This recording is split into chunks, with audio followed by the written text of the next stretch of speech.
Okay, so tonight what I'm going to do is I'm going to make some blackened swordfish and Romano beans. And we're going to try and make this pretty simple. But the first thing you have to start with is you have to blanch the Romano beans. So I have boiling water here. I'm going to put this in. And this will take about 3 minutes. So we'll be back after 3 minutes. All right, so the Romano beans have been blanching in the boiling salted water for 3 minutes. I'm going to take them out now, put them immediately in some ice water bath here in order to stop the cooking. They're partially cooked. I'm going to finish them up a different way. So what we're going to do is just let these cool down, and once they're all cooled down, ready to go, we'll assemble all the other pieces, and then we're just going to finish this whole meal. All right, so we're back. Now all of that stuff I was doing before, all that stuff with the blanching, that was just foreplay, okay? So what we're going to do now is we're going to get this ready to go. Here's the swordfish. I have the swordfish here. I just oiled one side, and I'm going to hit it with some salt, generously with salt. Put some seasoning on it, which we will talk about in a minute. And you see, I'm just going to cover it with the seasoning because I'm going to kind of blacken this, spread it around a little bit, and we're going to put it on a very hot griddle. In the meantime, I've also got the beans. And so I've got a pan here with for the beans. I'm going to put the bacon. I cut up some nice bacon for this. And we're going to let that render out a little bit before we put the beans in. Now what I mentioned about the seasoning, all right, as you know, I very often make my own seasoning. But sometimes I don't want to do that. Sometimes it's a pain. And there's better products out there. And so I buy a lot of blends from a company called Kenzie's in Wisconsin. I get a lot of spices from there, right? We get a lot of our spices and herbs, but they also make quite a few blends. And so in this particular case, I decided, hey, you know, why should I go through the hassle of making a spice blend when I could use something that already exists? So this is called Northwood's Fire. It's quite spicy. I'm putting it on the swordfish. And with some, you know, you notice I put oil, I put some salt. There's not a lot of salt in it. That's going. The swordfish is really only going to cook for like 2 minutes on a side. Very hot griddle. I've got the bacon rendering here for the beans, and I'm going to put the beans in here in a second. All right, so there's the bacon. It's starting to get a little crisp, a little brown. Throw the beans in. And I want to tie this all together. So there's another version, which is called Northwood's. This was Northwood's Fire, right? That means it was spicy. This is regular Northwood's. It's got a lot of the same stuff in it, but it doesn't have the heat. It doesn't have whatever the cayenne pepper or something that they put in it.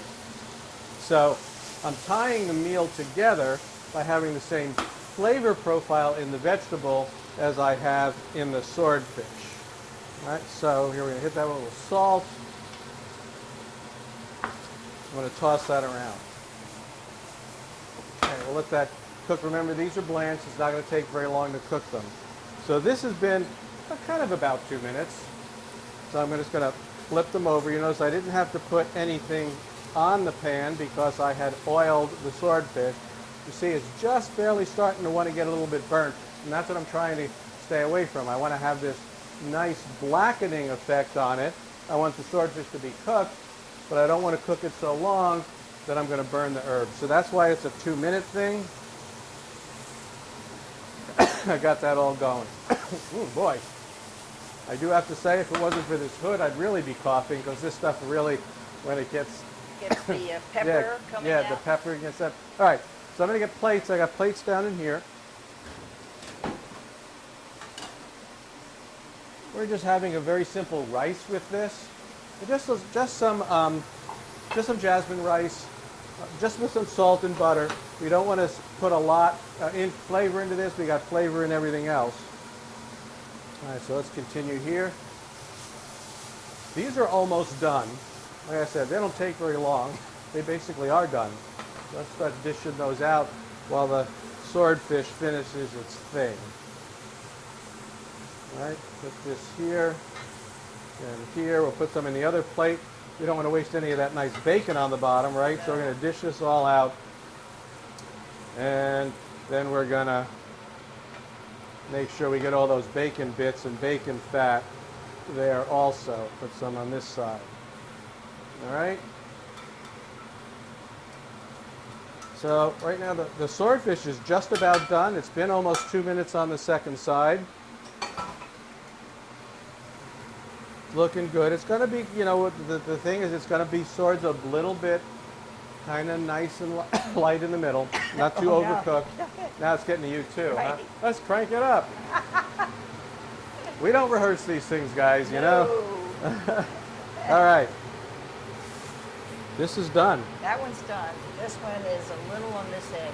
Nah, it'll be fine. Fine, Okay. right. So I'm going to slide this over to you. Right. I'm going to turn this off because it's got a plenty of extra heat. It is going to carry over a bit. Yeah. So, to be honest, it looks a little bit on the rare side, which is actually kind of okay. Yeah. But it's going to carry over some. So let me see if I can turn this off without us choking on this Yeah. stuff. I see, now that's perfect right there. Okay. Cooked just through and still moist.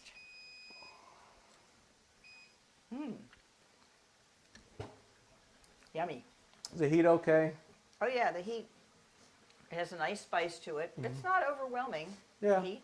I mean, basically, you saw what I did. It's not like I can measure how much of this stuff I'm going to put on, right? I'm going to sprinkle it liberally over the swordfish. I'm going to sprinkle some on the beans. Right, bacon on the beans. Perfect. And he didn't say this, but this is his own house smoked bacon, Oh, that is true. which I'm sure will be another episode at some point. Well, anyway, that's it. So I made it simple. I said, let's not grind up a bunch of spices and herbs and stuff and try to make a blend. There are plenty of them out there. You go to your local supermarket, get something that's, you know, maybe for fish or something like that. But, you know, sometimes you just don't want to go through all the hassle. You saw how easy that was. And so we're going to go eat. But Yep. perfect.